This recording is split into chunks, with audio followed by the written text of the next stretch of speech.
Hello. Like 15 tabs. Oh, hello. 15 tabs. What are you doing? 15 tabs. It's me. I have like 50 tabs. Okay, you know what? That makes sense. That tracks. I got 3 monitors, and there have been times when I've had too many windows to count. See? Let alone tabs in the windows. And I got 64 gig of memory, so the computer can handle it. Linux gets it. Very nice. All right. Well. Yeah. Without any further ado, good evening, everyone. Hello. Welcome back. My name is Matoro, and today's date is Saturday, March 18th, 2023. Welcome back to Boosters and Spacetape Relaunched, the podcast about Kerbal Space Program, real space, and other cool and sciencey stuff. With me is my friend and fellow host, Digital Psychosis, and I am happy to say we also are welcoming our very first guest on the podcast, the ModFather himself, the one and only LinuxGuruGamer. Welcome on in, Linux. Hello there. Good to have you, man. Howdy. Glad to have you here. Hi, Aki. Yes, I'm very happy to be here. Now, unfortunately, our great friend Red is not unable to join us tonight as he's feeling a bit under the weather, so he's getting some rest. And just as well, Aki's unable to join us again this episode due to prior commitments. But he will be taking part in this episode in his own way because he has some comments and questions for a good ModFather here. He should be back. We made sure to prepare beforehand. Yes, yes, we did. We prepared beforehand this episode. I mean, we never do that, so first time for everything. Yeah, we're doing something good, I think. I know, we're doing well this time. You're growing up. Yeah.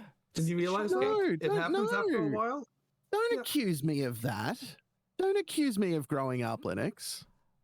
I still tell dirty jokes. You are growing up. Look, I still tell dirty jokes like I'm 12, mate. I mean, we have Digi's dad joke for a reason. Exactly. And I have no understanding of science whatsoever. So much so we dedicated a segment to it. It's great. It's great. But I will continue on with saying Aki should hopefully be back with us next week, though, back on a regular schedule. So we're keeping fingers crossed there. And yeah. And one final note about Aki I wanted to just bring up, because I'm sure he's going to love me for bringing this up, but it was just recently his birthday. So let's all send some love Aki's way, yeah? He passed the big mark, the big 4-0. So let's happy birthday. Yeah. Let's give our favorite just a kid. This is the part where we, break into song. Just happy birthday to you. But no, yes, I got this little robot which sings happy birthday to me. There you go. Oh, that's great. If I had known, I would have pulled it out. And here's me, who's just 3D printing chainswords when I should be 3D printing little robots that'll sing me happy birthday. I don't even know what to say to that. Like I should be doing these things. Why am I not doing these things? Oh no, wait. You don't know. R2. I could make R2 do that. That'd be great. Oh my God, you could. I'm far too entertained by that. That is idea. fantastic. Yes, I'm printing R2D2. We talked about it last episode. That Was it last that's what's episode? happening. I thought that was no, that was the return. Was it the return? Yeah, that was a month ago. But real quick before we we'll go into that. We'll go into that in the personal progress. But before then, I just want to say one last time, let's give our favorite guy that we love to torment with fixing and post a round of love, shall we? Yeah. We love you, Aki. Happy birthday, my friend. 1, 2, 3, clap. 1, 2, 3, clap. But don't clap too loud. Aki might get confused. Yes, correct. Like, oh, which one's the sync point? Oh, this is so wrong, but so right. But on that note, let's go ahead and take it on over to the personal progress section, and I'll go ahead and kick this off. Pardon me.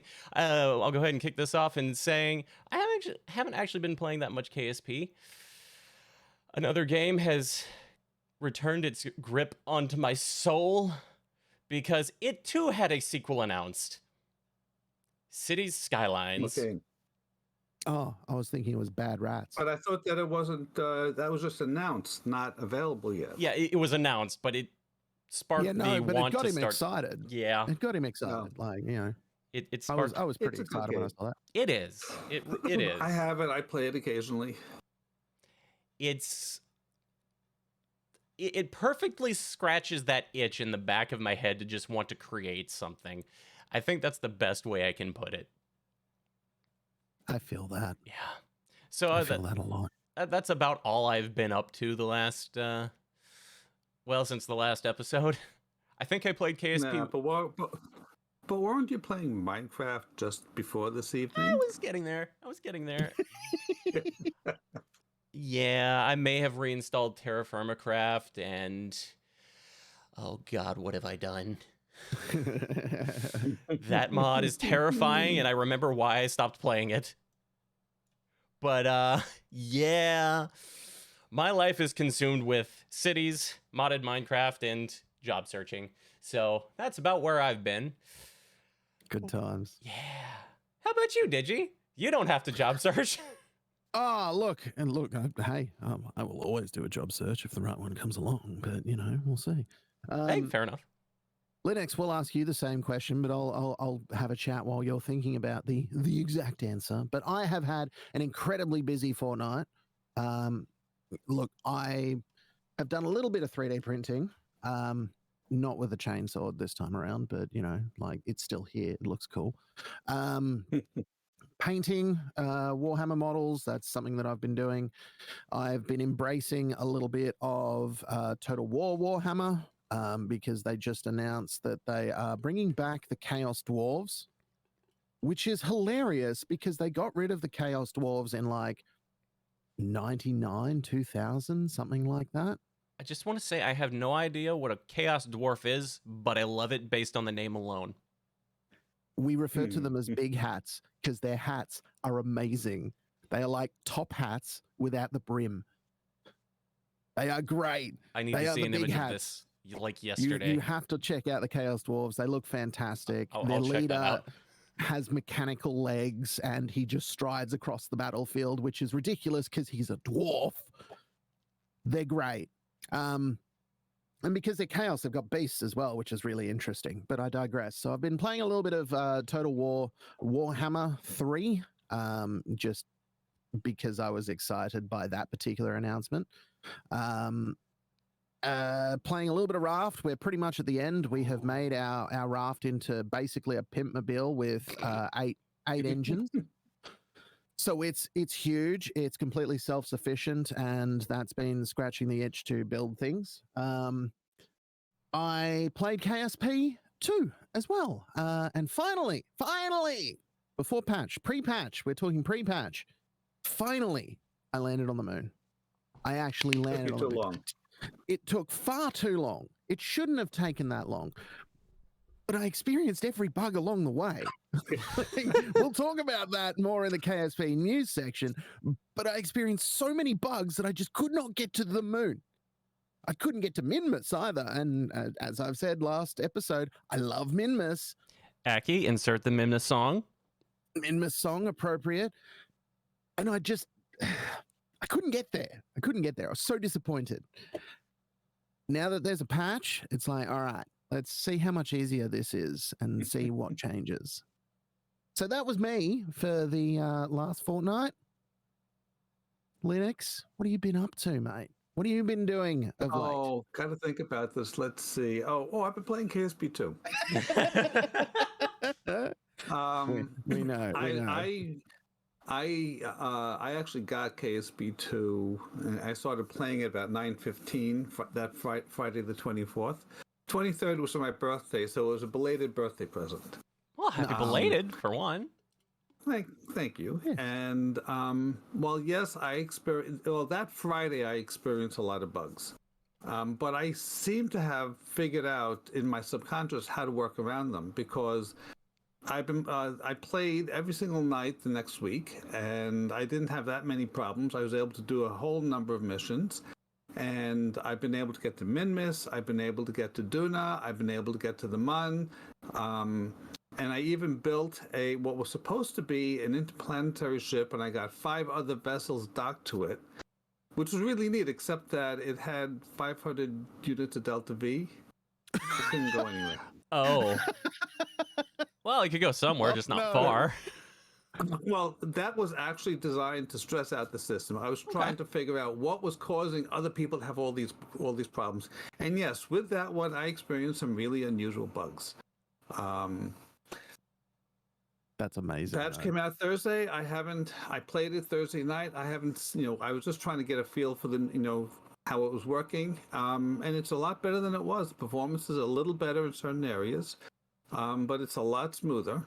I've also been modding a little bit. I wrote one mod for KSP2, and I'm not really going to. Well, I guess we'll talk about it later. But I am actually working on a bug reporting mod right now. It's not a mod so much as a PowerShell script to make it easy for people to package up everything and then figure out where to send it. It's so out of character for you to be working on mods, isn't it? So totally out of character. You'd never do that. Not at all. Not at all. No. Love it. Look, I'm not going to say that a bug reporter is required in the game, but I'm going to say it wouldn't go astray. It's not going to be in the game. The whole idea is that if the game crashes, you're not in the game anyway. This is a PowerShell script. Where you run it, it'll grab everything together and create a file for you to be able to upload to wherever you need to do that. That's brilliant. You can just go onto the forums and just go, hey, I have a bug, here's the log. Like, that's brilliant. The amount of people that would just go, what's the log file look like? And they go, I don't know. What's a log file? There are a lot of people reporting bugs on the forums, and they say in one single post they'll have half a dozen things they've experienced, some of which aren't bugs, they're just bad playing. But it really makes it hard for a developer to look at this and figure out what's going on. Yeah. I know as a modder, people ask me for help, and my first thing is no logs, no support. And then the next question is, what's a log file? And then I post another link, which is in my signature, but they just don't bother reading. And then I can help them. Yeah. Developers need the same thing. Makes sense. Or else until you get the log, it's a PEBCAC error. It has actually been, at one point, I had a 6-month gap between someone reporting a bug and getting me the log file. By which time I've forgotten what the bug was. But I will say that this script was initially started by Shadowzone. Okay, I'm not sure if you know who he is. Really nice guy. I've spoken with him. I've met him. But he started it. He gave me the bare outline, and I'm basically rewriting the whole thing to make it a nice GUI. And it's available now on GitHub, and there's even a page on the forum where you can read about it, download it, comment on it, etc. Hey, can we put that in the show notes? Yes, absolutely. Yeah, excellent. Thank you. Sweet. Let's get that in the show notes because that's great. You Thank you so just much. throw it in our group chat, and we're good. Yeah, and we're good. Done. And by the way, Oh. a Mrs. Linux Guru Gamer asked in the chat, "Did you leave any Kerbals behind?" When On- in on- KSP2, In I left KSP2? Kerbals behind every single mission. I'm leaving Kerbals behind because I'm not bothering to go back and pick them up. It is Brilliant. just it's been a learning experience. Until we have career mode, I'm not too worried about recovering Kerbals, especially now. But as things get more stable, I will. No, so you just got to look at it this way. It's just your early take on colonizing, right? Yeah. Just leaving Okay. your colonists here's- behind. here's the Colonizing other way deep I would space. look at it, right? Exactly. I would look at it as the mo hole goes so deep. I think the volume of that hole can be measured in Kerbals. There is so do much know wrong that- with what you just said. I love it. It would be really interesting to find that out. Now you've got me They wondering. did fix the mohel one time. Apparently, something has been fixed in the mo hole as well. With we'll talk about that in the patch notes, but yeah, there's apparently been a fix. But I would want to fill the mo hole up with Kerbals. I want to see this done. Please So come do back I. to please come back to streaming and do it. I will need to find out how to do that because I will need to go to the body and then basically create a fountain for Kerbals. Right, because you've never Like a been to Kerbal Moho. fountain. Correct. Oh wow, I forgot about that. I have never been to Moho. Well, not successfully. I've crashed something into Moho, but I've never successfully landed on it. You've been there, just violently. Yes, correct. Correct. Actually, I've never been there. Really? Yeah, really. I have never been to Moho. Huh. I've been to most of the other planets, not that one. It's a tough one to go to. It's difficult to get to, yeah. Yeah. Well, my problem is that I always play career. And by the time I get to a certain point in the career, they've always come out with a new update. Yeah. So I'd start over. Okay. So I've never been able to play a career all the way to that level. Although I have a current career in KSP 1. Got to remember that now. Where I'm hoping that I can continue this one because I'm going to be playing both as time goes on. So we'll see what happens. And I'm sitting here, moving my hands, gesturing and everything, and you can't see them. That's all right. We've got to talk with our hands. I mean, or our paws. If Red Panda was here, we'd be getting paws. Well, what about talking with our Jebs?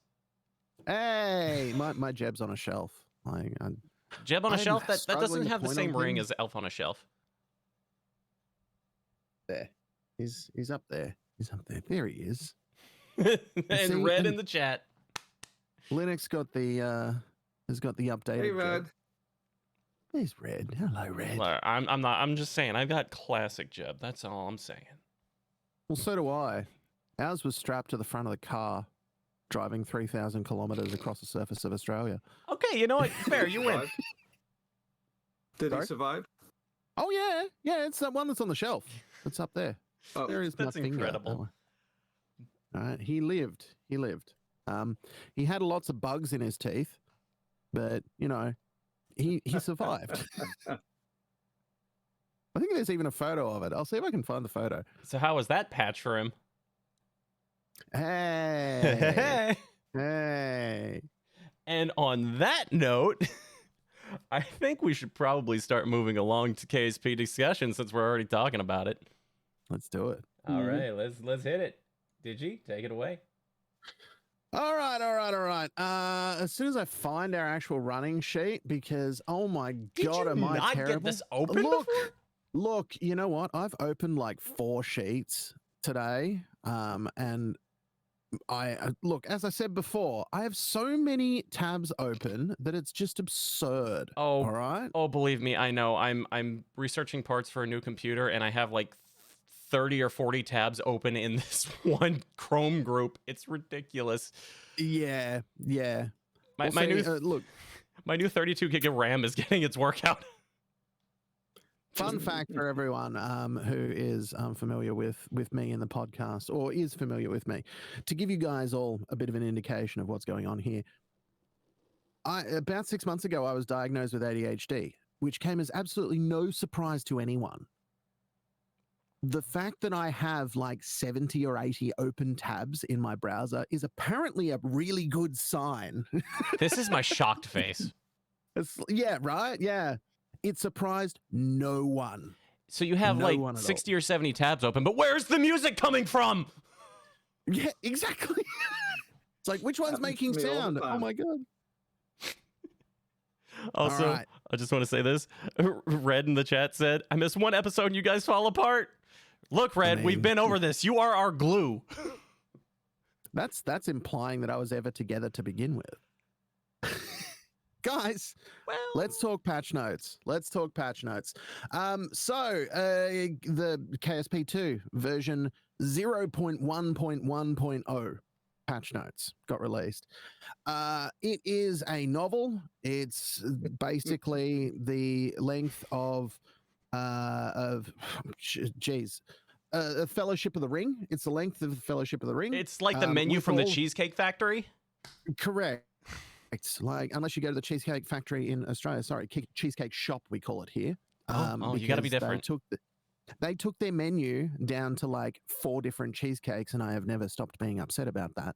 Wow. They got rid of my Only favorite flavor. 4? I'm disappointed. Yeah, it's a very small selection.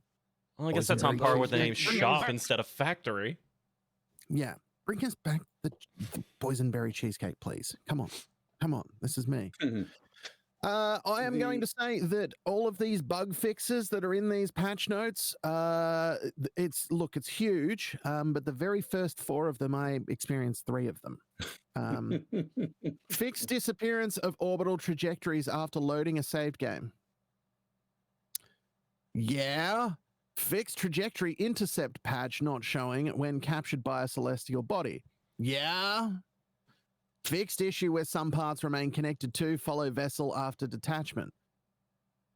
I don't know whether that's necessarily the one that I had, because the 4th one I did. describes mine exactly, which is fixed stack decouplers staying connected to the vessel when staged with certain engines that have fairings enabled.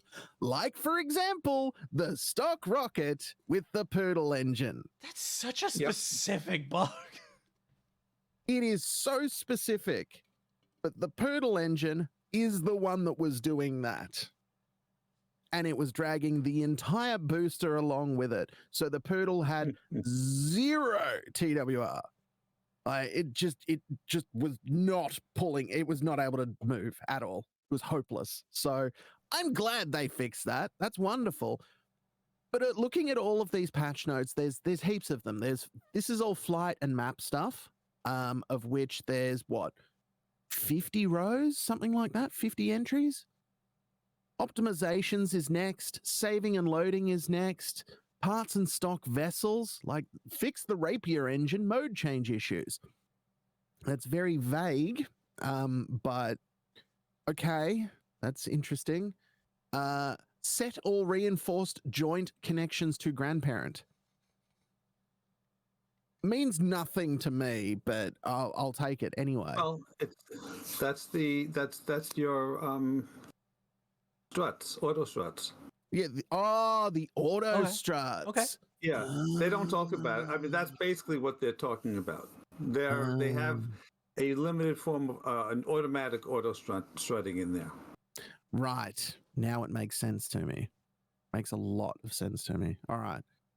So cool. That's parts and stock vessels. Again, it's lots. There's like 40 in there. UI and UX, there's probably 70 entries in there. Construction, probably about 15. Environments, there's probably another 40, 50 entries there. EVA looks like 15 to 20. FX and audio, about 20 to 30. Tutorials, about 20 entries. Localization, another 7 entries. New translations to a whole lot of stuff. and they've got a bunch of stuff that are marked as known issues. Now, I haven't gone through all of the notes. I know that, you guys have read a varying amount of the notes, but of my read, I didn't notice probably the biggest bug that I experienced throughout the entire playthrough, no matter what rocket I built. SAS tearing rockets apart. Anytime I had them in atmosphere, it was wobbling the ship entirely apart, and it would just fly into bits and go everywhere. Well, to a certain extent, that's adjusting the control surfaces. Yeah, where they're oscillating. But I'm having that even with the current patch. But it's tuning. Once you tune that, adjust the throws, it was fine. Yeah. So to a certain extent, they can only do so much for bad players and bad design. I mean, look, that's my brand, and don't judge me. I make science fiction ships. Like, that's everything there is bad design. Sorry, science fiction, artists and everything, but your ships are bad, and you should feel bad. Look, the problem that I was having was more that SAS is a stability thing. If I had a plane that was beautifully constructed, like everything, all of the nodes were in the right point, everything looked perfectly fine. The moment I tapped SAS, the entire plane would basically concertina in half and then start flipping like that, and the wings would flap all over the place as if it was some uncoordinated swan. It just, the whole plane would just fall apart. And that never happened in KSP1. Okay. So it was just really unusual to see that. And maybe it's just that the part itself needs to be changed. Some of the calculations of exactly what impact it has on other parts needs to be reassessed. It's a work in progress, obviously. But yeah, that one was kind of crazy, and they haven't fixed that one yet, apparently. Not that I've tested it. Red just said in the chat, planes in real life would do that if you tried to use SAS on them. That's not the point, Red. That's not the point. I want my stability. I want to be able to somewhat autopilot my planes, because let's face it, the whole reason I use SAS on a plane is to just create some sort of stability and autopilot, so I don't have to, have RSI and be controlling the plane the entire time, trying to tap the levels the whole way through. Like, I don't want that. They're science fiction ships. They don't fly properly. That's all it is. I just want an autopilot. Give me an autopilot that levels things off, and I won't play around with SAS again. That would be so nice. It would be great, wouldn't it? I mean, it's not like Boeing doesn't have bloody autopilot systems in their cockpits. Come on. Oh yeah, they do. They have it in the 737 Maxes as well. There you go. The plane was crashed by the autopilot. Yeah, that one. Yeah. Oh yeah, that one. I wasn't gonna bring it up. I forgot about that. Yeah. All right. Yeah. When I went out to Seattle 3 years ago, and they were taking us to one of the places, they drove us past all of these 737 Maxes just sitting there at the runways, in mothballs, basically. Oh. And it was an endless line. So I'm never going to forget that. I've seen the photos of that. Sorry, Boeing. It's one hell of a graveyard. Then again, I've seen photos of the middle of Australia with the airplane graveyard, and that's hectic. Yeah. Mm-hmm. But that's another story. Well, this wasn't the graveyard. This was just where they mothballed them while they were trying to fix the problems with the computer. Trying to fix the problem? Oh. They're all gone. They're all flying again now, but this was just because they were grounded. See, I haven't kept up with my planes. I'm watching too much Star Trek. Digi, get your head out of the stars and into the clouds. Fine. It's not like there's Mandalorian running at the moment, and Star Trek Picard running at the moment, and Bad Batch running at the moment, and yeah, never mind. There's so much sci-fi. It's it's amazing. Nerd. Yeah, all right, fine. I'm literally sitting here with a chainsaw that I've 3D printed. Like, yeah, it's on brand. Yeah, he really is. Look, as far as these patch notes go, they are fantastic. I love that they have fixed so many things in such a short space of time. To be fair, I would have liked to have seen the vast majority of these done before they put the price tag on. Because I feel like a lot of these should have been resolved before the price tag. That's just my opinion. Ultimately, I know that they're going to fix things, and they're going to update things, and everything is going to happen because it's early access. I get that. That's totally fine. If these had been done, I would not have an issue with the price tag whatsoever. Like, no issue, because these are great fixes. They are really great fixes. I'm going to open it up for conversation because I have talked far too much on this subject. I've seen a number of comments from people who said that now that the patch is out, that they're going to be able to, that they're able to play it again. So it's a good set of patches, but I totally agree with you. The price was too high for an early access game with this amount of bugs. Okay. Yeah.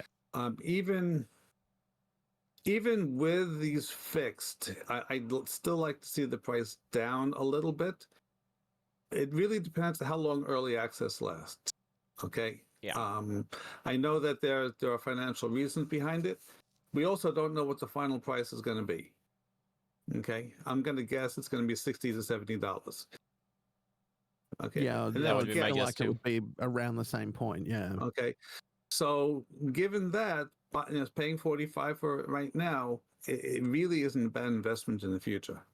If it's a game you're going to be playing a lot. Yeah, fair. I mean, honestly, the price is the biggest reason I don't have the game right now. So, never mind the fact I still have a 980, but that's another matter. And the 980 will handle it. It's not the graphics card issue. It's just bogging down in the CPU. And I have an i7 7th gen 7700K, if I remember right. So I don't know. Look, to be fair, with what I'm running on my PC, like, I have had absolutely no issues whatsoever. And I am so far out of date and I don't match any of those specs. And still, I'm doing fine. So, Fair enough. I might have to just pony up and say goodbye to $50.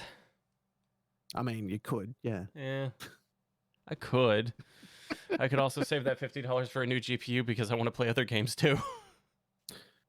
Well, there's that too. Yeah. A new Or computer sounds nice. There could be someone who could decide to give it to you, right? Yeah, see? It could happen, but I don't take anything for granted. Nah, no one ever takes anything for granted. Not on this show anyway. I certainly don't. Uh-huh. I'm rambling into space right now. Like, Into space, huh? yes, correct. I see what you're doing Missed? there. That's clever. What? Oh, there was ice in that. Hello. Sorry, 1 second. Okay. So while Matoro is chewing more ice than the surface of Elu, We're good. Elu has a surface, huh? well, I suppose you could argue Elu has a surface. I've landed on it a few times. You know what? I know. Before we move on, I want to speak to what Mork just said in the chat. He says, if I get the same amount of hours out of it as KSP1, then yeah, the price will be just. And I will certainly agree with that. I totally agree. 100%. When I buy a game, and this has been a number which for me has been stable for years, I always aim that for every dollar I spend to get at least 1 hour of enjoyment out of it.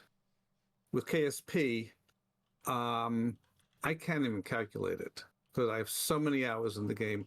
KSP2, I've already exceeded, that ratio, and it's just going to go on even more. Yeah.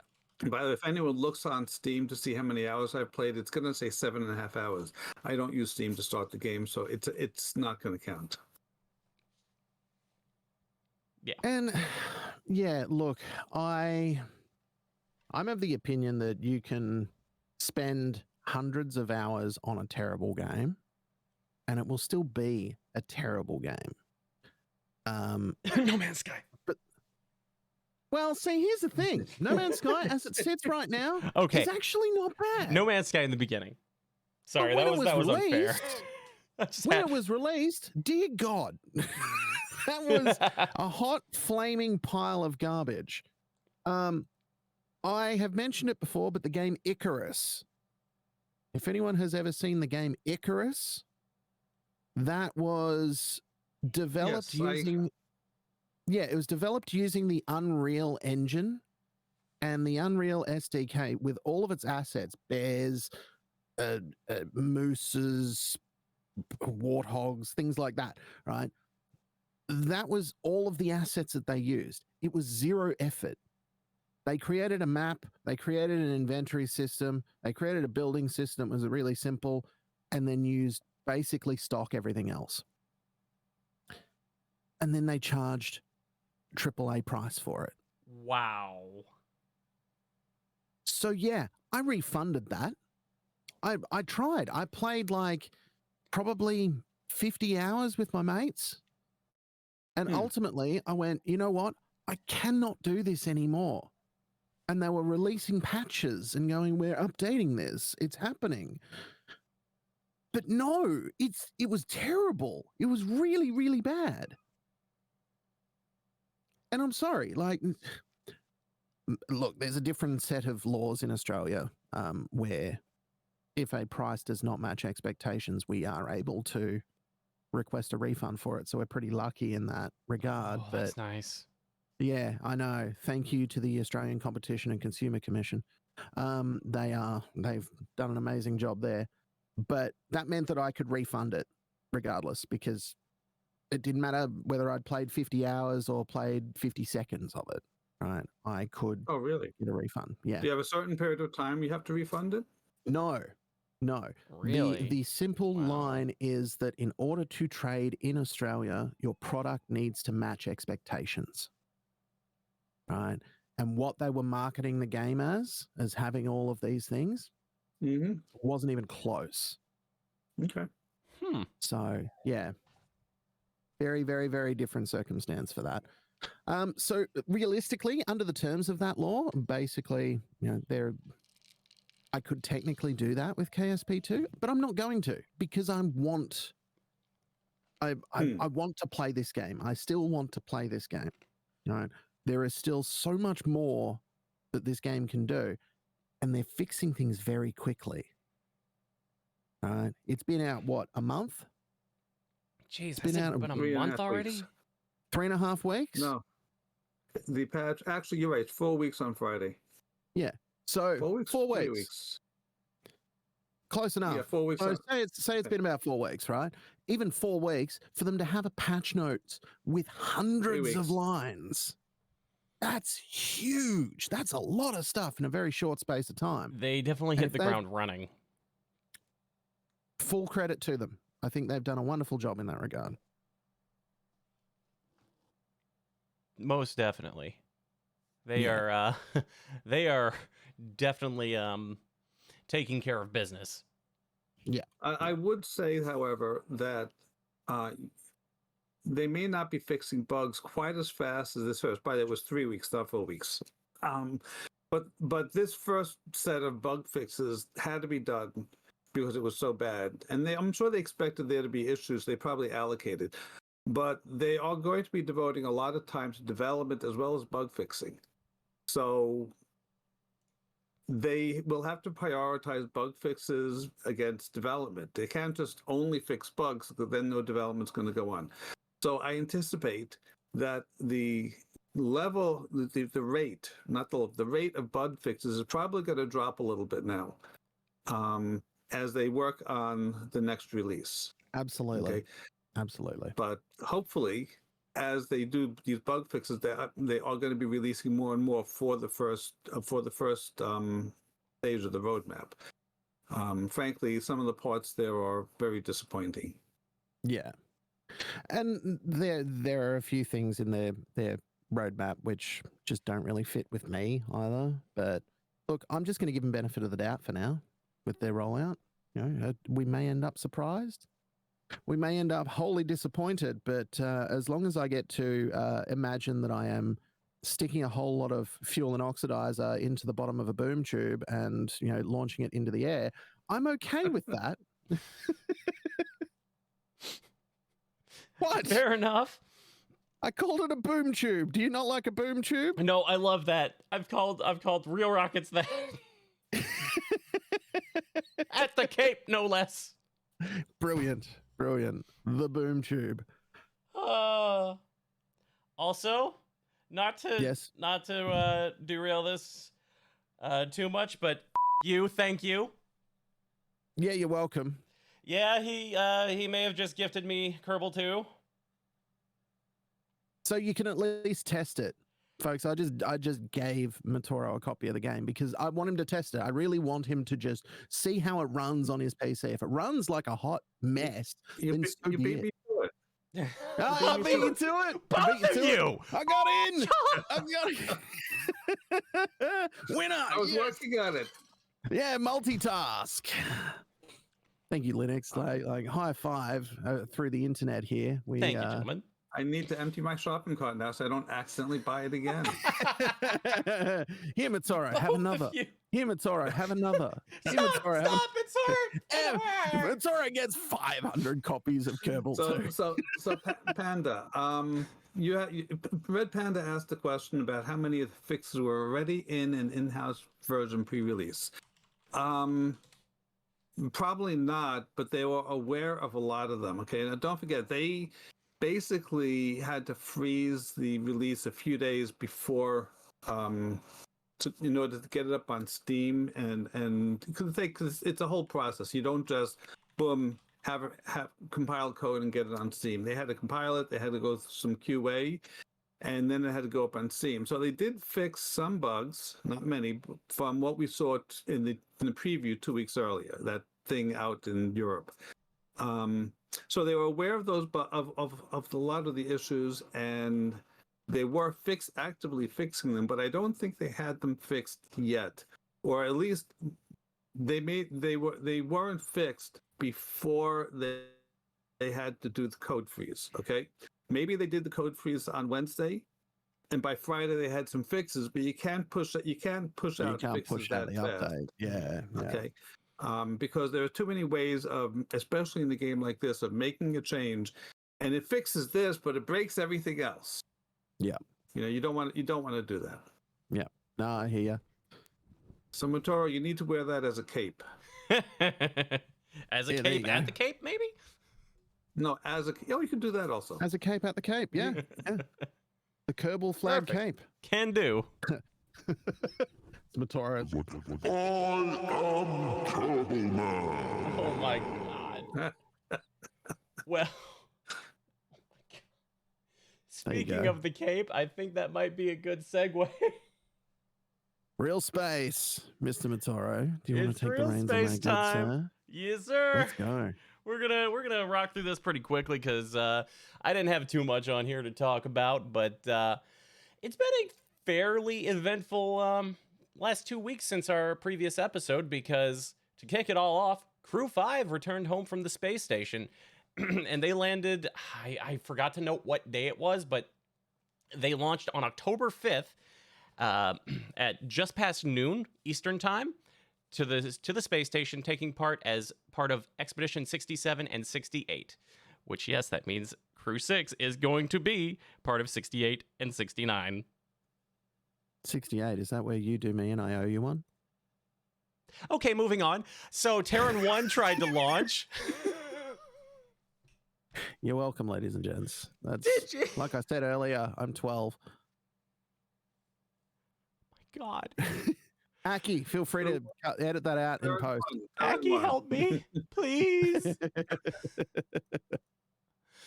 But yeah, as I was saying, Terran 1 tried to launch. I forgot to note the days for this too, but its first attempt, it ended up scrubbing at, oh shoot, what was it? It was, I don't remember why. I actually noted that down. Hang on. The first scrub came as a result of fuel conditioning being out of acceptable ranges. So basically, 1 PSI. by 1 psi. Was that what it was? Oh my goodness. I don't blame them though. I No, don't blame no, 'cause it makes sense. You don't want anything to be out, but it was I mean, 1 it's- psi yeah. out. Scrubs, not No ruds. margin for error, but yeah. That's Yeah. great. Wonderful. Wow. I did not know. I missed that. Wow. But then they recycled and eventually tried again a few days later. And that ended up scrubbing too, but that attempt day was pretty notable because they took it all the way to the end of the window because they tried going at their initial launch time, lit the engines, but didn't go. They hotfire aborted the launch and were able to recycle into an attempt in the same window at, I think it was 5 minutes left, and then they ran out of time. So That's pretty impressive, though, that they were ready to recycle. I wasn't aware that they had actually lit the engines. oh yeah, she roared, and that scrub or that abort, sorry, I should say, was caused by a boat in the range. Oh my god. Yep. I was looking at Marine Tracker. There was a personal boat in the range during the launch attempt, right when they lit the engines. Oh my god. Daggers through the heart. It took me back to CSG2 and I had nightmares. So, But thankfully it wasn't a cruise did ship we ever this time. find out? Yeah, I was going to say, did we find out what kind of boat it was? You know, was it just some dude in a little tinny? I don't know. I don't think we ever found out exactly what it was. It's just on Marine Tracker they have different classifications, and it was listed as a leisure boat. So I'm guessing it was someone's personal boat or a yacht or something like that. Yeah. Because this one was listed as purple, and yeah, it was in the middle of the range, and it got out fast. So I'm assuming it was something smaller that was pretty fast. Look, they were probably just going through. Sort of, oh, we're just going to travel through here. Kept going, and, you know, they just went, why are you running across the road while we're just about to start the drag race? Like, fair Right? comparison, right? It's a fair comparison. But before we move on from that, I just want to want to talk about a jet ski. Josh DeGroot saying jet ski. Like, it's it was some dude on a jet ski. Hey, Matt, weren't there a couple of SpaceX launches in the past day or so? There were. I'll get to that in just a moment. But Okay. I just want to talk about how insane it is that they were able to hot fire, abort, and come back for a recycle within 2 hours. That's almost unheard of. Now, Falcon 9 did that on its very first launch out of the Cape. Yes, that's happened before, but it's still such a very rare occurrence. And I feel it really speaks to not only the validity of the fact that those engines on Terran 1, they're 3D printed. I think that really speaks to their Not the same as your 3D printer. Mine, no. You can see the gears turning. Digi, not Aki. No. No, his eyes went wide. No. I don't think they're printing parts in PLA or PETG. No, they're I somehow think boom tubes are going to have things coming out of a metal 3D printer. yeah, I hope so. they're printing No, every. but Oh, sorry. it's a different kind of 3D printing. I don't know the details about it. They built their own it's 3D PLA printer for printed in it. a certain way. Yeah, mine's all an FDM printing method. So, you know, adding more material, and that'd probably be a subtractive method, possibly. Yeah. Often there's multiple different ways to 3D print, and they're really cool. Those ones that they do at that level are really cool. So yes, 3D printing, it's cool, and Terran 1 is 85% 3D printed and will be the world's first 3D printed rocket to fly once it takes off. Which, get ready for that, because they have rescheduled a date for Terran 1 to Wednesday, March 22nd at 9 p.m. Eastern. Is it standard time now? I think it's standard time now.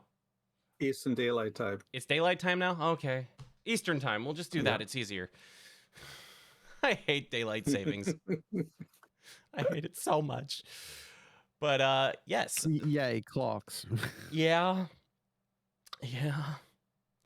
So like Linux was saying, there were a couple of launches recently. Before we get into the SpaceX ones, before those, just a day before those, RocketLab conducted its second launch out of Wallops Island, Virginia, Stronger Together for Capella Space, and that went, as far as I have seen, flawlessly. So congrats to RocketLab.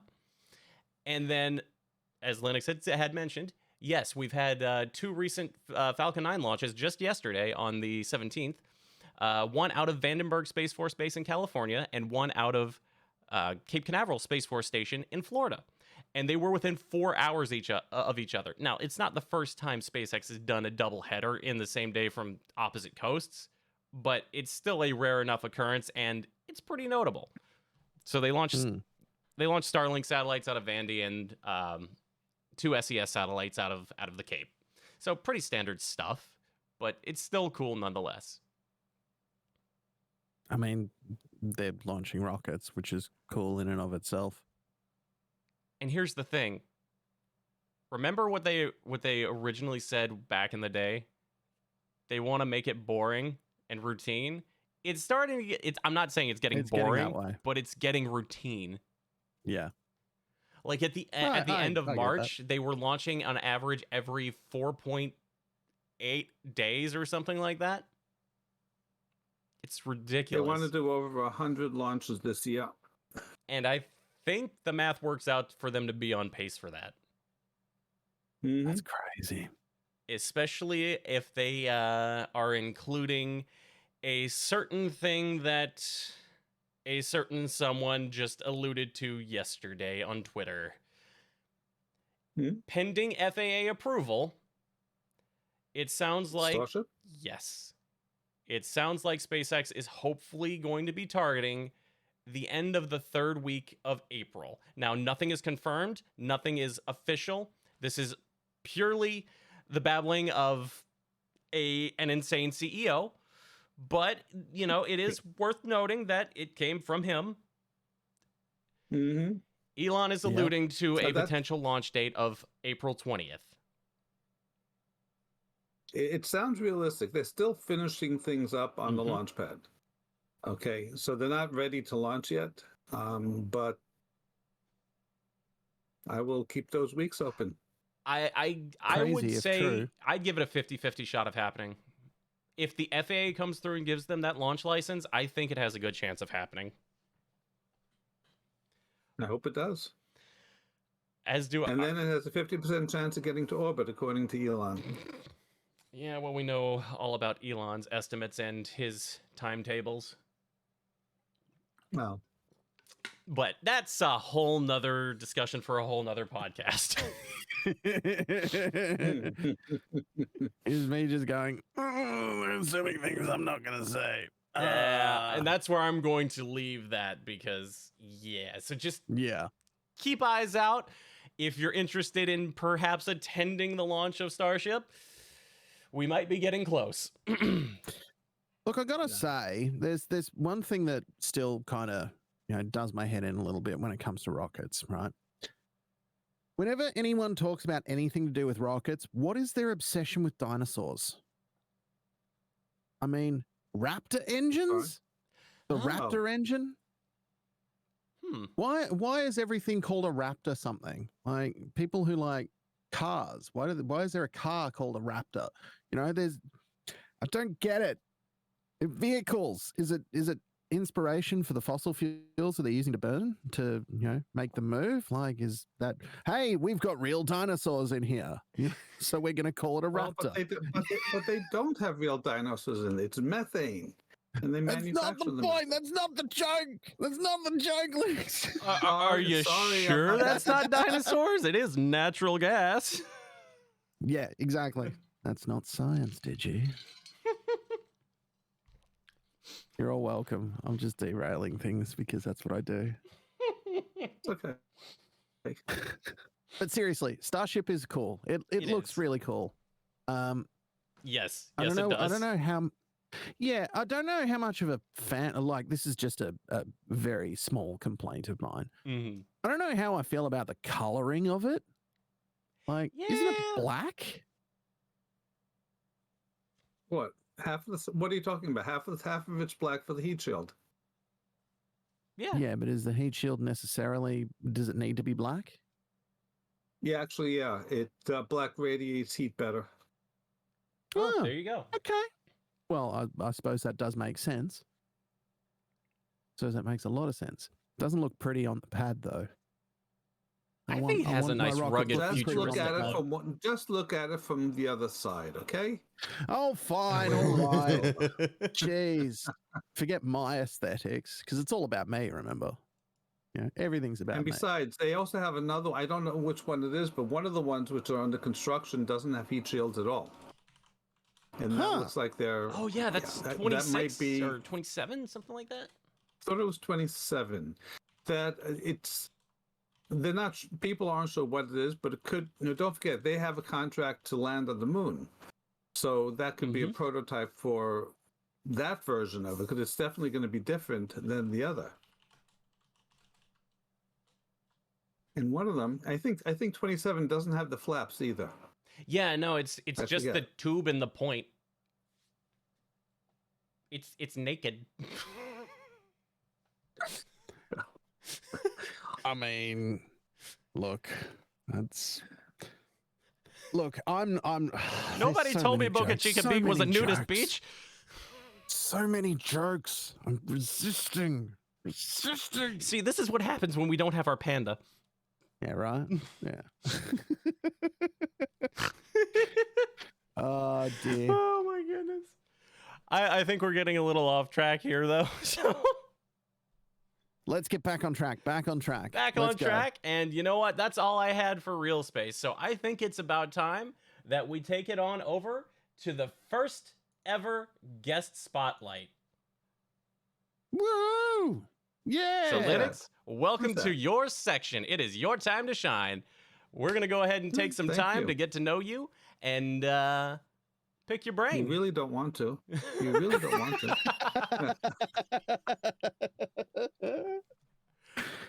But come on. I'm up for it. Yeah, All right. I'm up for it. I put myself out there 3 times a week, or two times a week usually, but I'm there for people to talk to, and they see me all the time. So go for it. All right. So obviously you got some questions from us, so you had time to think about them.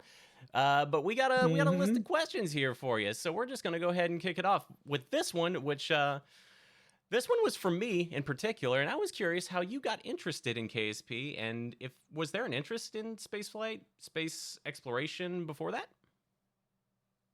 I grew up with Mercury, Gemini, Apollo, Skylab. Yes, there has been an interest all my life. Okay, but there hasn't been a good spaceflight simulator.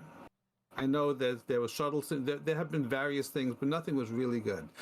I was watching Twitch, just browsing around back in 2014. Yes, I remember because the timeline is there.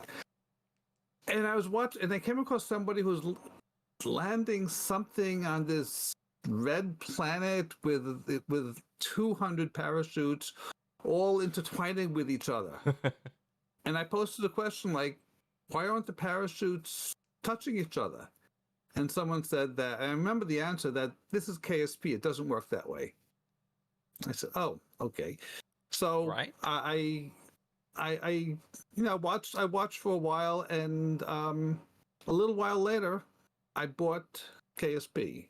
It was version. If I had been 2 hours earlier, literally, I would have gotten 0.24. Instead, I got 0.25. Oh. Okay. It's okay. I'm not complaining, but that's the timing of it. And it was a fun game. It had its issues, as we all know. Excuse me. So that's where I started playing. I was not modding at the time. I had never modded a game before in my life. I had only used mods in 1 or 2 games before. So I wasn't heavy into the modding scene at all.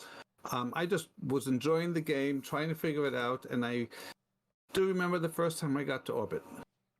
I had 200 SRBs.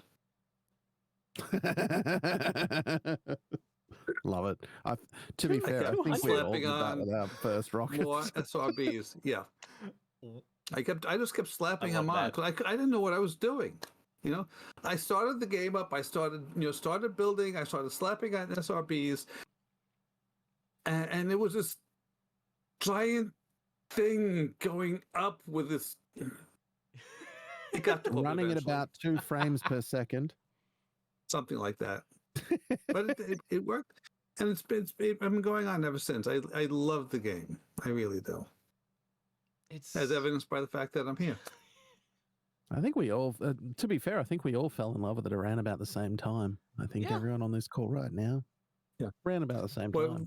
What it turns out, I found out afterwards, was that I had apparently downloaded it on Steam a couple of years earlier, and it's really early, back when it was free.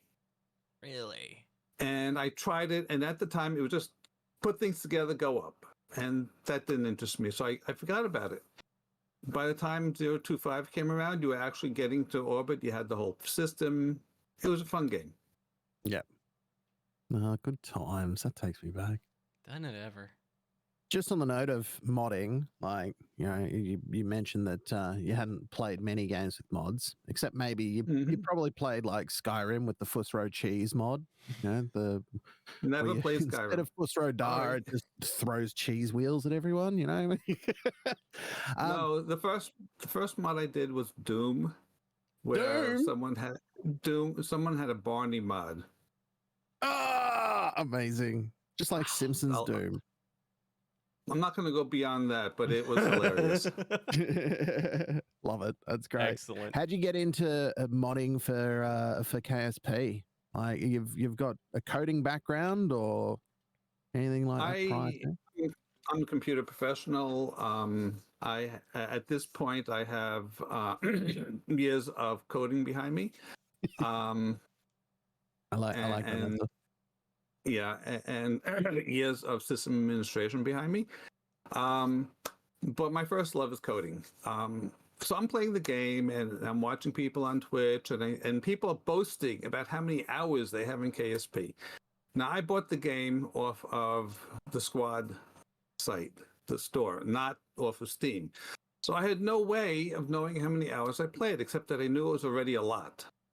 So I wanted to figure out how to do this. So that was my first mod called Total Time. All it does is keep track of how much time you're in the game. Huh. Now, I used it for a while, and then I stopped because the number got to be too big. From there,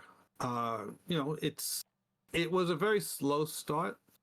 One reason why I wanted to write it was that it had been a while since I had actually been doing full-time software development. And I wanted to prove to myself that I could still do it. I can still do it. Clearly. Clearly, yeah.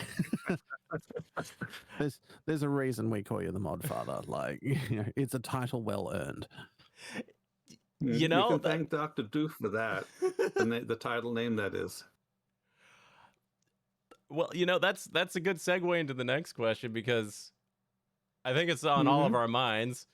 How many mods are you looking after? And okay, the actual number is somewhere around 290. Okay, of those, I've written more than 30 of them myself. Okay, the rest of them are mods that I've adopted. Some of which required extensive work in order to make them work.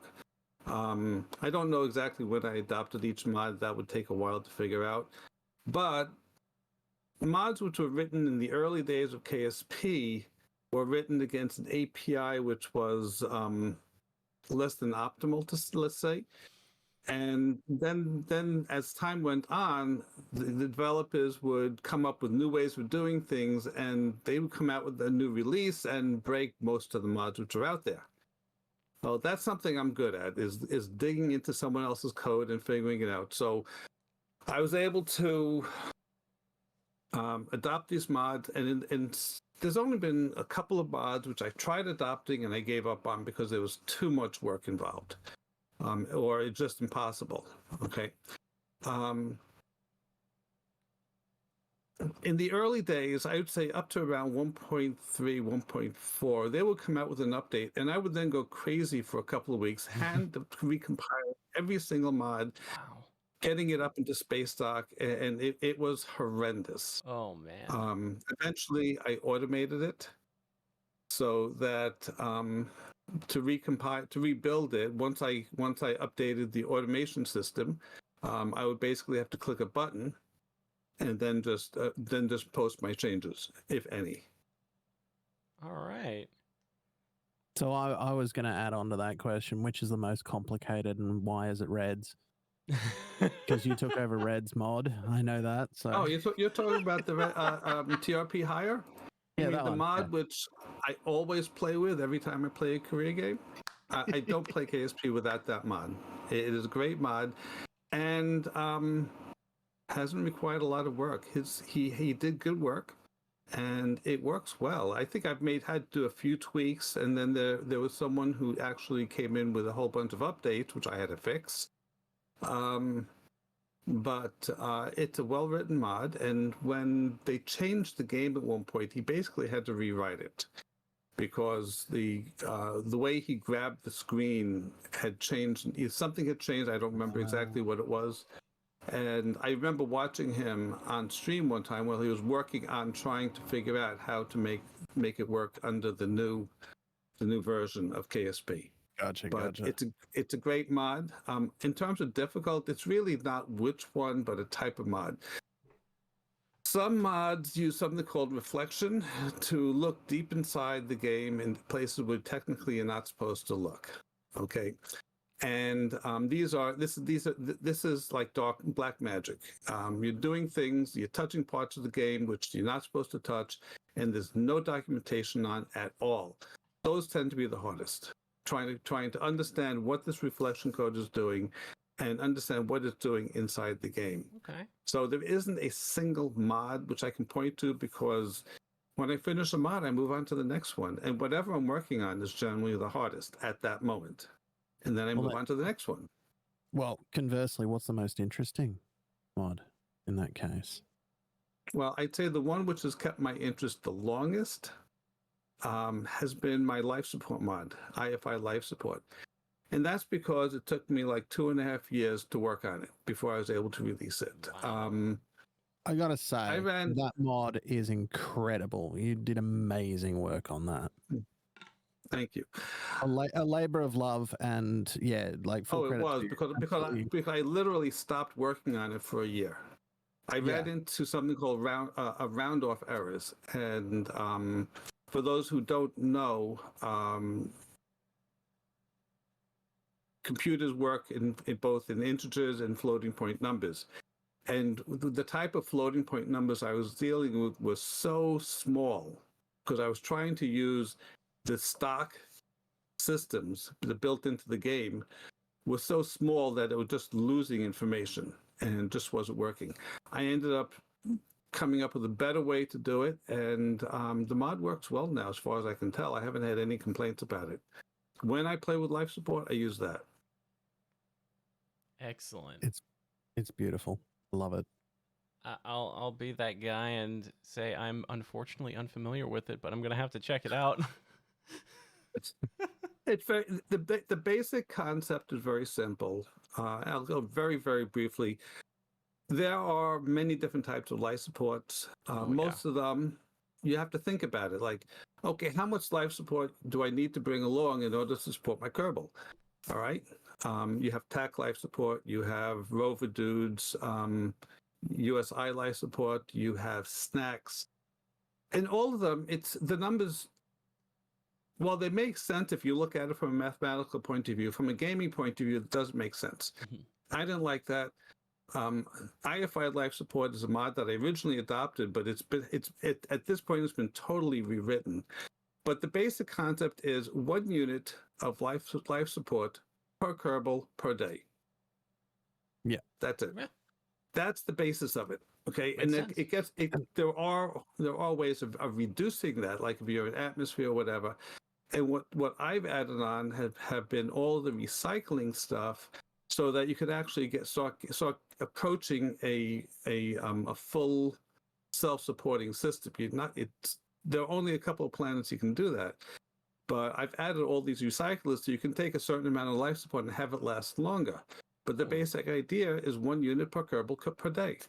Oh, and the life support unit is now called Kibbles and Bits. I love that. I love it. I love it so much. That's fantastic. Oh, that's Kibbles. fantastic. Kibbles for the Kerbals. It's just so good. Kibbles.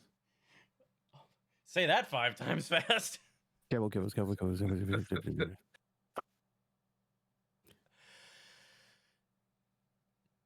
Yeah, no, Go I'm on. just gonna let it go. Just gonna let it go. Just let it go. Let it go. Just let it go. Let it go. Come on. Yep. So He's speechless. I am. So I'm just gonna say, since I'm speechless, I'm just gonna thank Aki for this next question that he had for you, because he was gonna ask you, how long does it generally take you to repackage a mod after an update? Just like an average. Like, is it quick or does it vary? Because obviously there's the big ones, right? Yeah, There's obviously. those ones that have the really deep code that you mentioned before. Yeah,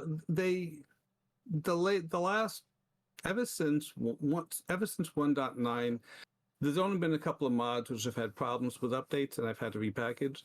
In general, when I had to make changes for each one, it would take minutes to hours, rarely more than a day, to figure out what's necessary for a single mod. And when I adopt a mod now, depending on what has to be done, it's usually pretty fast. There aren't that many mods that need to be adopted at this point. So it's really not that difficult of a task at this point in time. Yeah. So I suppose our next question really was, how much time it's taking you on average each week. But obviously it's whenever a patch comes out. So, how much does that work out to? There were times when I was spending anywhere from 20 to 30 hours a week working on mods. Wow. Right now, it's just a couple of hours.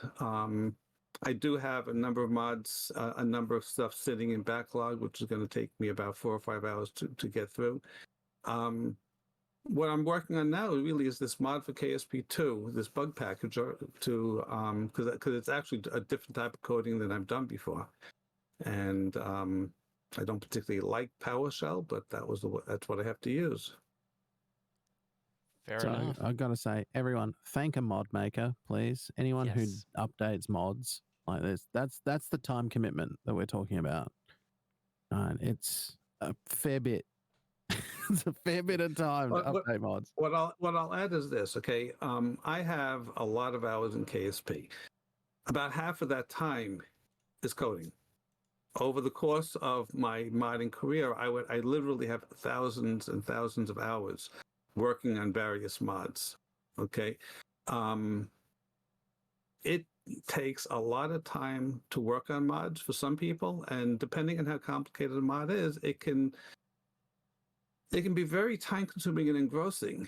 And when they get inundated by people who say, "Give me an update. When is an update?" It can be very discouraging, which is actually why a lot of early modders left the scene, because they were being heckled and bombarded by people who didn't know any better.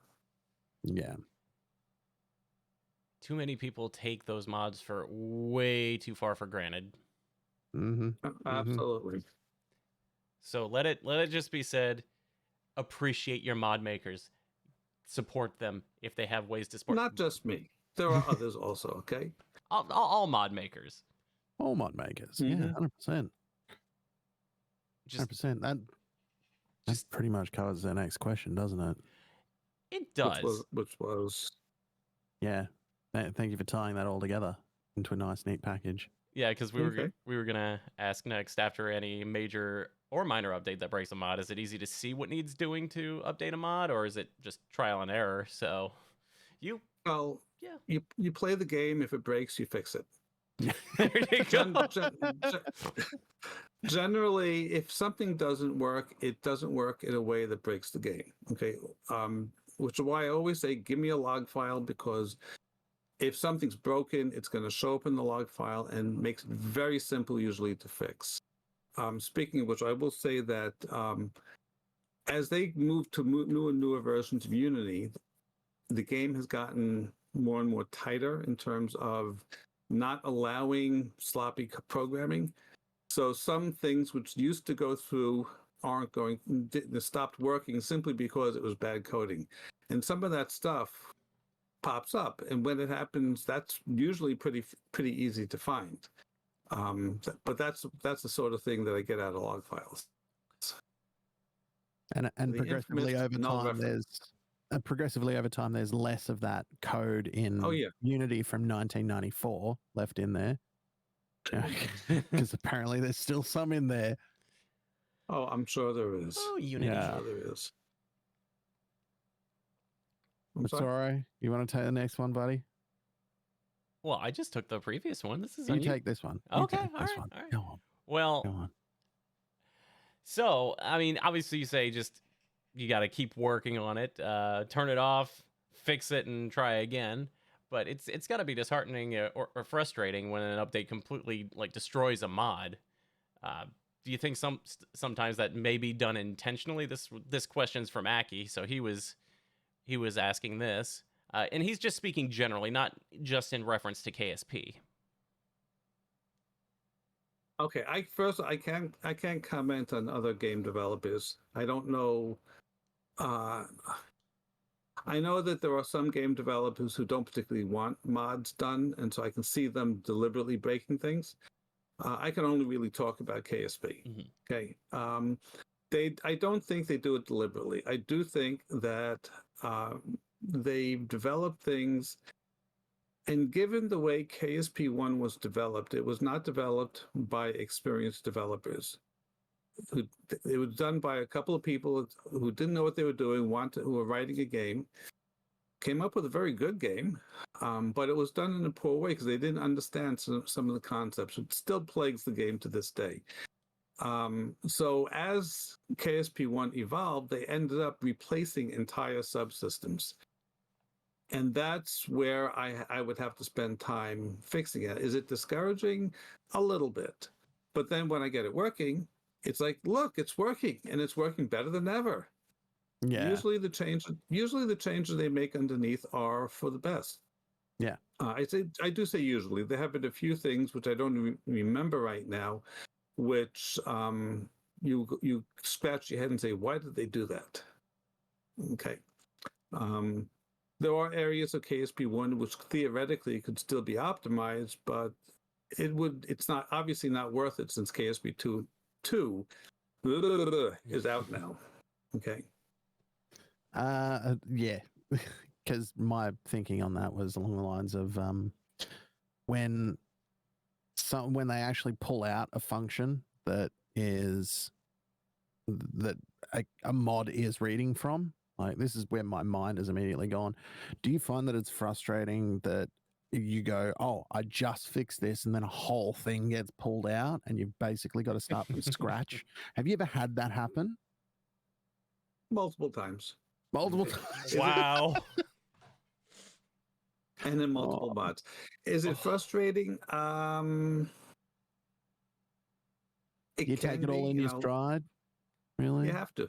It's part of the whole idea behind modding as opposed to developing a new game. I don't have access to the source code. If I did, things would be a lot easier. I have to assume that they're doing it for the good of the game. They don't know what mods are doing. Okay, they're coding a game, and if mods are using functions which are there, they don't know which mods are using what functions, etc. So they can't say, well, that mod is using this function, so we have to leave it in or whatever. They can't do that because then that's not their job. It's my job, if you want to look at it that way, to keep up with the developers. It's not their job to hold themselves back to keep mods alive. 100%. 100% agree. Next question we had on the list was when you have two mods that have very similar content, do you use code from one to the other? Or have you thought about condensing the two mods into one? Not directly. First, there's only one time that I can remember where I merged two mods together, and that was because it was basically just building them as one package, and because they were totally separate. And that was part of the editor extensions, and there was something else. Editor extensions includes a way to be able to reroute without having to do the double click, and I merged those together. However, in general, I don't try to merge mods together because the functionality, while it may be similar, the coding styles are drastically different between mods. I mean, I could show you these different mods, and they're opposite ends of the spectrum. Not that they're bad, but they're written in very different ways that you can't merge them together easily. That being said, I have on my disk, at this point, probably over 500 or 600 mods, not just mine, but others which I've downloaded, which I can use as reference. When I'm trying to do something, I will search, and I've done this on live stream. I will search them looking for an example of something that I could use. Now, I don't necessarily do a copy and paste, but it'll show me how to do something, and it saves me time. I don't believe in reinventing the wheel. The wheel's been done for 10,000 years. Let's use the wheel and move on. So other people have done the same thing. I will look at what they did, and I will take inspiration from that. Yeah. Excellent. Hey, just on the flip side, Mork's actually got a really great question in the chat. Do you enjoy, to a certain extent, troubleshooting the issues or having to find a different method to utilize for a mod to function again? Completely flipping the coin. I think that's brilliant. For me, it's part of the fun. Okay. Because you're a coder at heart, right? Exactly. Okay. Yeah. I enjoy digging into it. One of the things I'm really good at is looking at someone else's code and figuring out how it works. And even if I don't fully understand it, to be able to go in and fix it. I've submitted patches to many of the mods because it's been impacting my play. I pull it down, I spend 15 minutes. Oh, here it is, and I send them a patch. And usually they get incorporated. Yeah. So I suppose in a way you learn things at the same time. So, you know. Oh, I'm always learning. There's stuff which I don't know. I know I don't know, and I wish I had time to learn more of it. So, Mark, in terms of finding a different method is is the same thing as a function. Okay.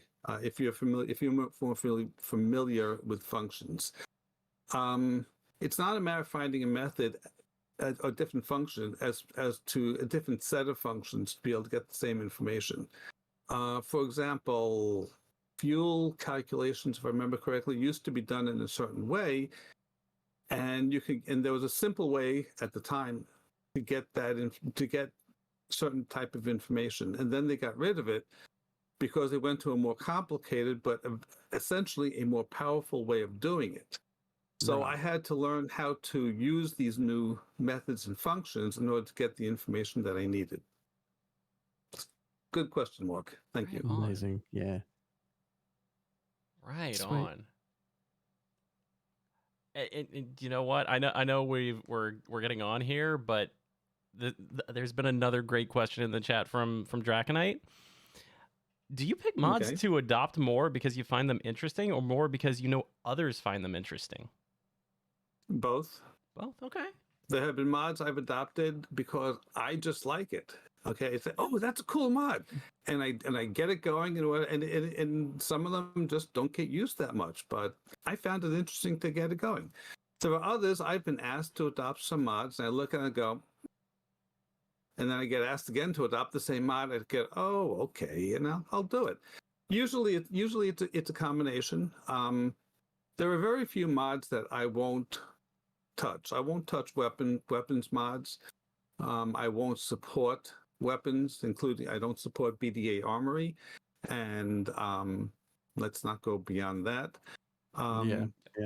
I am trying to stay away, although I'm failing at that, at supporting part mods. I'm about to adopt another one. It's actually been in process for a while.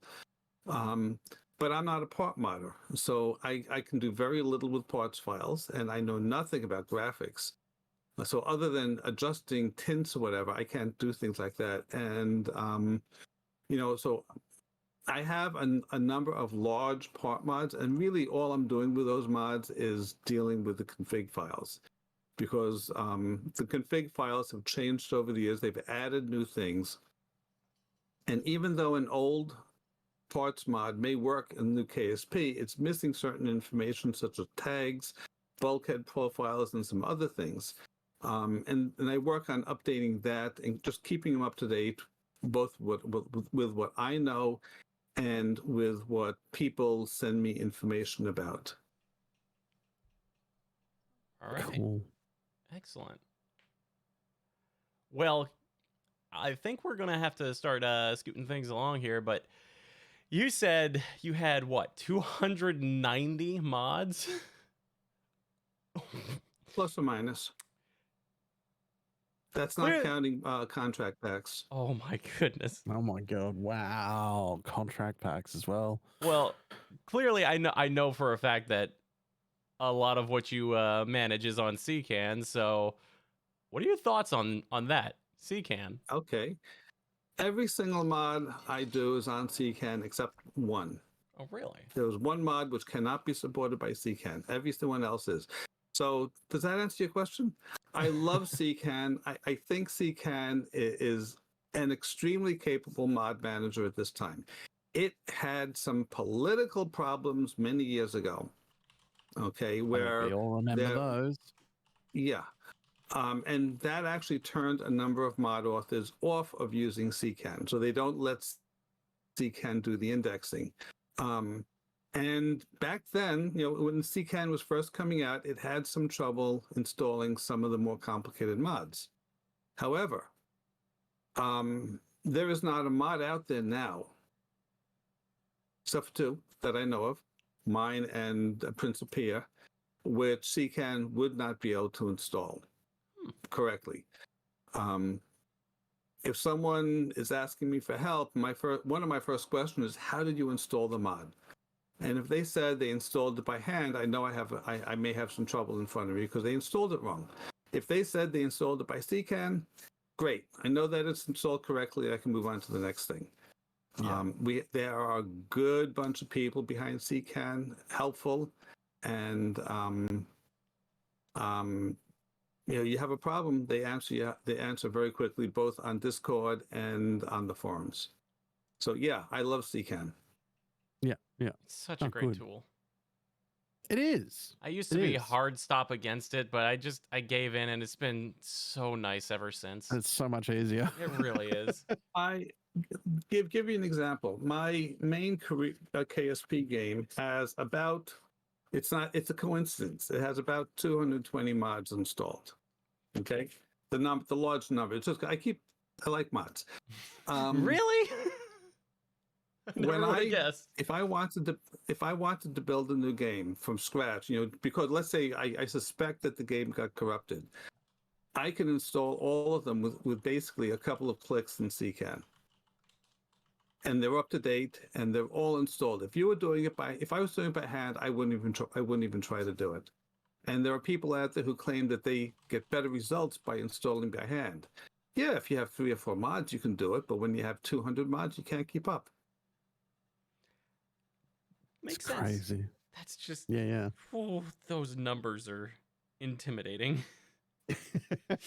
How do you do it? Yes. I barely find time to scratch myself, much less maintain that many things. Just to add to your workload here, look, I'm gonna take our last 2 questions and put them together here because I'm sure they're going to be fairly similar. Basically, what are your hopes for modding capabilities in KSP2, right? And what mods do you feel should be standard features and or hope they are picked up in development? Okay. So first off, I'm going to start off by saying that if anyone asks me, can I port a mod from KSP1 to KSP2, the answer is going to be a flat no, because it can't be done. Okay, you cannot port a mod over, maybe rewrite. That being said, we know that modding is possible in KSP2 because it's being done. I've written one.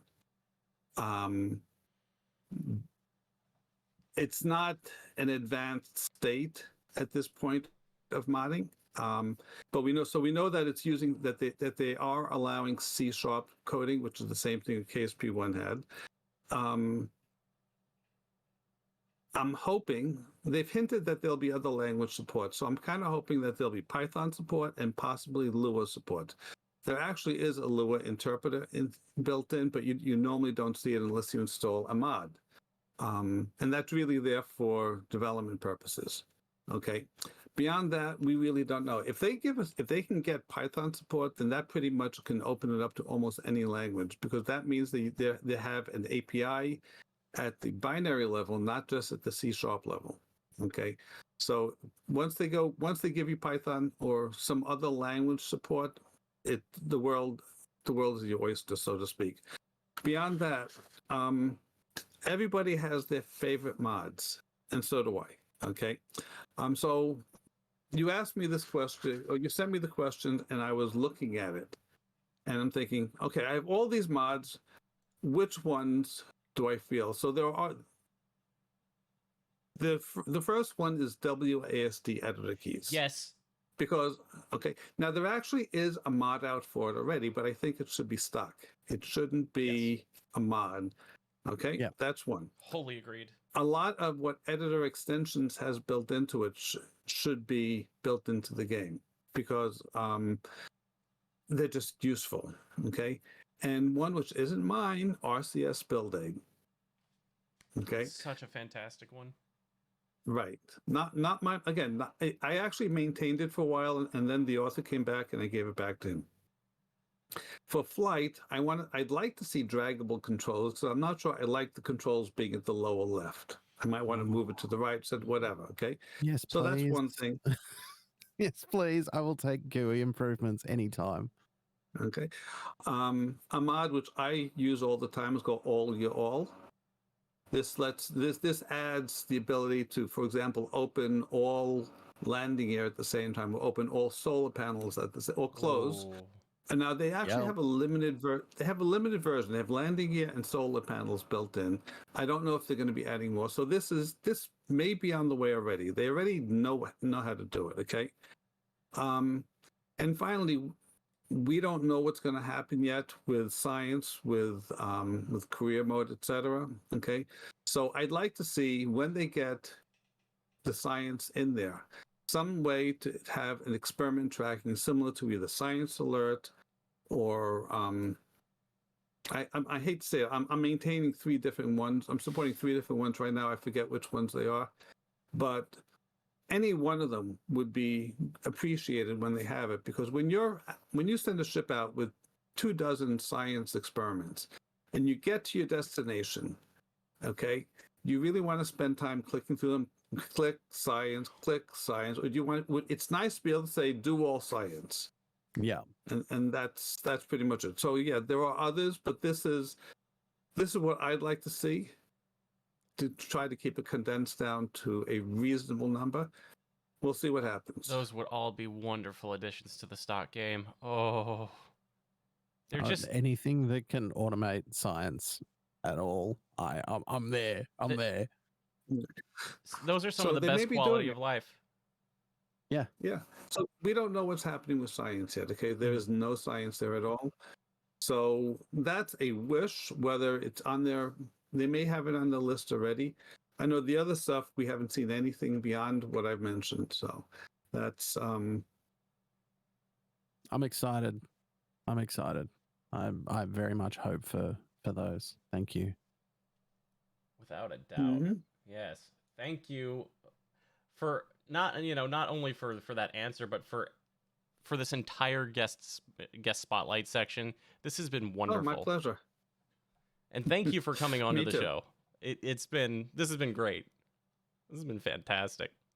I think I said it a few weeks ago that we have absolutely wanted you on here. So Without a doubt. it's an absolute pleasure to have you. Okay. There's a comment from Rocketology about binding all science experiments to an action group. The problem is that not all of them can be bound. And that is a workaround, but you really have to. It's not something you should have to do manually. It should just be part of it, and that's why I like the science monitoring programs, because there are 3 different ones that I support, and they do it in 3 different ways. Any way is better than no way. Yeah. Oh yeah. Like I love the idea of clicking a button, but if I can fly over something and suddenly it goes, oh, there's science to do here, bang, it does the science. Done. Thanks. Yep. Just let me go there. That's a little more automated than I like. Okay. Yeah. Well, look, don't get me wrong. Well, there's different levels depending on what I'm doing, but it would be nice. It's a personal choice. I like to be able to at least trigger it myself, because sometimes I don't want an experiment to be run, because if it's a one-shot deal, I want to save it. Yeah. Okay. Totally and those sorts understand of things sometimes will just boom, you're gone. Yeah. Oh, that makes perfect sense. Perfect sense. Yeah. I gotcha. Well, we're Absolutely, Rocket. Oh yeah, a default quality of life button would be fantastic. Oh. Well, It's all right. Yeah, I don't want to, hurry us along here, but we're getting on into the evening, and I'm just going to go ahead and close the guest spotlight section with one final question from Mrs. LinuxGuruGamer. Is learning more about mods with graphics in your future? Hard to say. Sounds like she's trying to get rid of you for more time there. Well, you learn the graphics. Yeah, well, that's just is because there's an awful lot to learn there, and there is.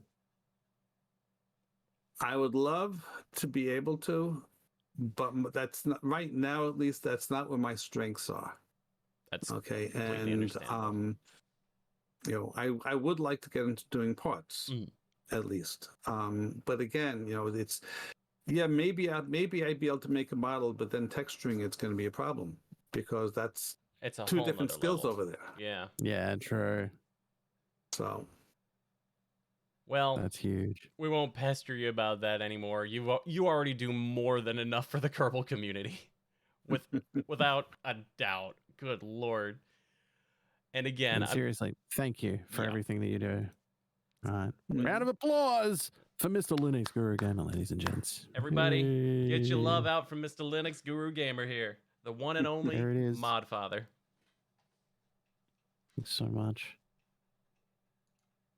All right, y'all. Well, on that note, since we're getting on in the evening here, and Red's not here, we don't have a Red's Red Ed this week. We are not going to do Red Ed tonight. Yep, no Red Ed tonight, but we're not escaping. That's not science, Digi. Because I have more science for you all. More absolutely true, 100% legitimate science for all of you. I'm ready to be hurt. All right. So, okay. Let me put it to you this way. All right. So let me paint a picture for you. If infants are born with 300 bones, but the average adult has 206, where do the rest go? Are we storing them somewhere? Do they, do we poop them out? Like, where have they gone? Are they being hidden in our body somewhere? Oh. Like, if babies start with 300 and we only have 206 by the time we're adults, where did they go? Can I answer it? Oh, here we go. Is there a legitimate answer? Yeah, there is. Please. They merge together. Damn it. That's what I was thinking. Like, there is a legitimate answer. For example, your skull is made up of about plates. 5 or 6 different plates. Yeah. Okay, they fuse together as you get older, and that's one way they can actually tell how old someone is. If they find a dead body or a skeleton, they can look at the skull and the rest of the body to see See the how the age. level of fusing. See, Apprentices are wild. Did I just spoil your thunder? that's great because I love that there's a legitimate answer to that one. That's great. So, all right, fine. I'll throw out another one then. Does the presence of an eddy current indicate the presence of an ed current and an ed current? Yes! I got it. Thank you. You got it? You got that one? It's a Ed, reference Ed, to the Ed. cartoon Ed and Eddie. When you say is current as in liquid current or electrical current? A black current that we're going to turn into a jam and put it onto some toast. No, Ed, and Eddie was the reference there. There we go. How many know. solar panels would I need to harvest all the energy of the sun? It depends on how far from the sun you are. Are you trying to build a Dyson sphere out of solar panels? I mean, I'm trying to become Mr. Burns and block out the sun. Come on, it's presenting images. All right. Well, if it is actually one solar One. panel. One. If it It's is just a- how if it- long. How long you have Exactly. it there. Yeah. Thank you. Good, because that was the answer I thought of too. Good. How come? All right. There. How come people who work out have lots of little muscles in their belly, and I don't work at all, and I have one large belly muscle? They're going to all that effort, and they make little belly muscles. I don't have to do anything, and I get one big one. Like, I think I'm doing pretty well. Slow and steady wins the race? I win. I'm winning at life here, people. It's great. Oh, I wish Red was here. Mrs. LinuxGuruGamer is laughing her head off upstairs. All right. Are you sure it's a muscle, says Mork? Hey, there we go. Look, it's thank you. Draconite has the exact phrasing I like to use. The keg is greater than the 6-pack. All right. That's it. Look, I'm going to give you two more of my science theories here because I have several of them. If that Harvard research is correct and a good night's sleep can add 5 years to your life, how many good nights sleep do I need to achieve immortality? Yes. If a good night's sleep will add 5 years to your life, how many of them do I need to live forever? An infinite number. An infinite number, exactly. So give me more sleep. To live forever. Oh, thank you. Beautiful. I love it. It's like art. And last one. If amputation is shown to completely stop headaches in patients, why don't more doctors do this?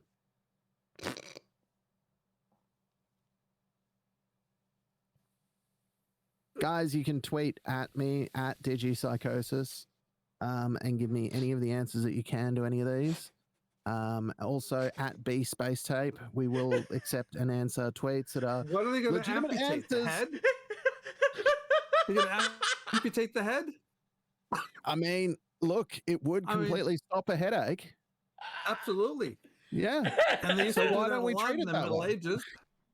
Well, I mean, yeah, like it could be the 1800s and have a lobotomobile, send the lobotomobile around. Like it works. These things work, Automobile. right? You have not heard of the lobotomobile? No. Google the lobotomobile. I don't know It's if a I real want to. thing. I don't- It's a real thing that happened. I don't know if I want to. It's a real thing. Look up the history of the guys that developed lobotomies. Sorry, I'm being really twisted here, but it's just a really interesting story. Anyway, guys, feel free to respond to any of our science comments in here, science questions. That's not science, Digi. That you guys reckon it's not science. I reckon it is. So, yeah, I will take anyone's opinions on them, and we will have more next time around.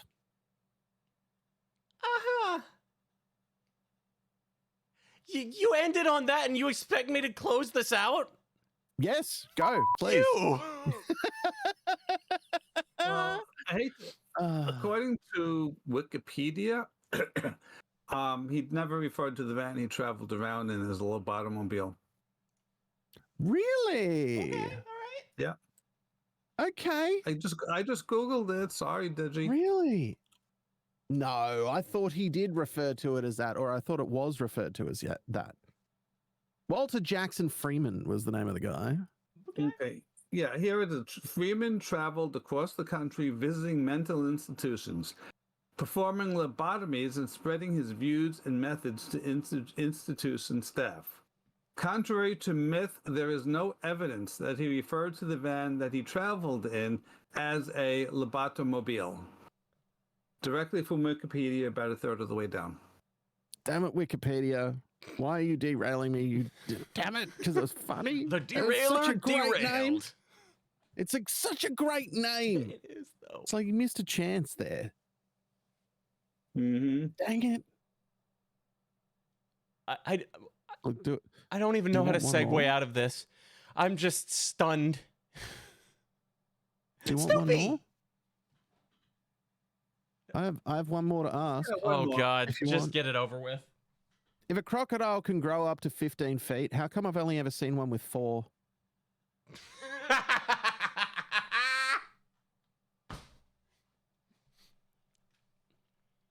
Same for alligators, really. And I live in the right place for that. I should know.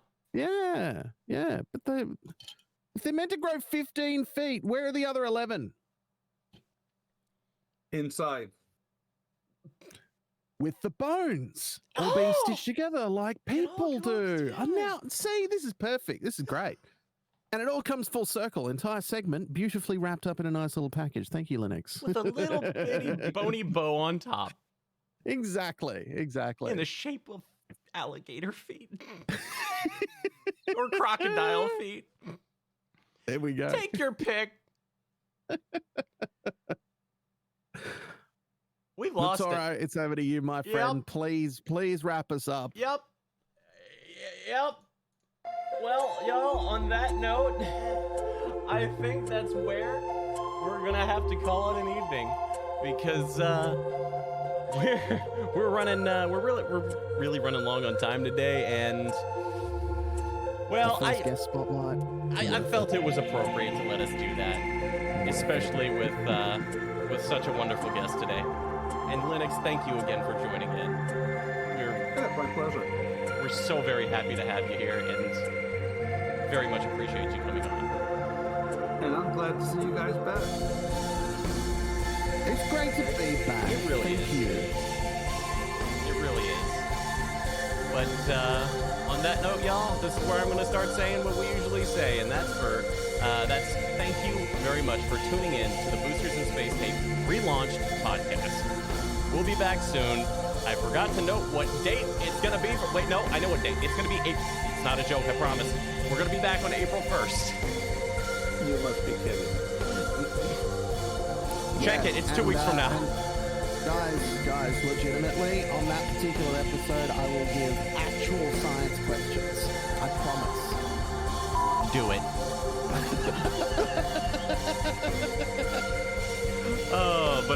With that being said, we'd like to thank Popsky for our commissioned intro and outro music. You can find all of his music on his Bandcamp at popsky.bandcamp.com. That's spelled Popskyy. You can follow us on Twitter, TikTok, eventually. I don't know if Digi's gotten to that. YouTube, Instagram, Facebook, all of those at Boosters and Space Tape. Oh, Linux, you didn't have to leave! No! We lost Linux! No! It broke! No! It broke on the screen! I don't have a 2-camera setup! No! No! You know what? Just screen grab, just the two of us. Yep. Hang on. I got this. Do it. It's beautiful.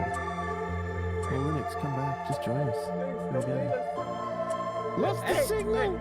Well, this isn't accurate. You're now Linux. Congrats. Hey! Look, I'm immediately looking more attractive now. Oh, intro music's quite loud. Sorry about that. Okay, so you can shoot us any questions or feedback to boostersandspacetape@gmail.com. You can keep up with our live recordings here on my Twitch channel, twitch.tv/Matoro, Matoro. You can subscribe to Boosters and Space Tape on various platforms, including iTunes, Libsyn, Spotify, and iHeartRadio. And y'all, I've been Matoro. With me has been my good friend, Mr. Digital Psychosis. Hey, he's back. He's back. I fixed it. Oh no, It's all good. I have gone It's all noir. It's good. All right. Here's now red face. Y'all, thank you all for being here. Like I said, I've been Matoro. With me has been Digi, Digital Psychosis, and our wonderful friend, Mr. LinuxGuruGamer. Thank you again so much for joining us. And everybody, we will see you soon for more Kerbal, real space, and other cool and sciencey stuff. Have a good one. We're not sciencey stuff. It'll be April Fool's Day. Who knows? Until then, Love you y'all, all. Thank you. we're out of here. Have a good one. Bye. And we'll see you soon. Bye-bye. Bye.